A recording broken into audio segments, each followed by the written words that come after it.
shoes tied, mission accomplished.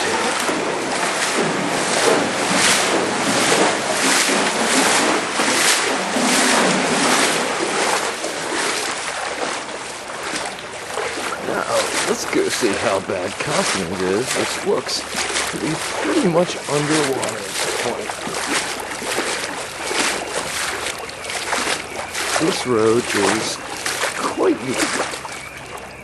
The back door to Costumes. Well, look at that.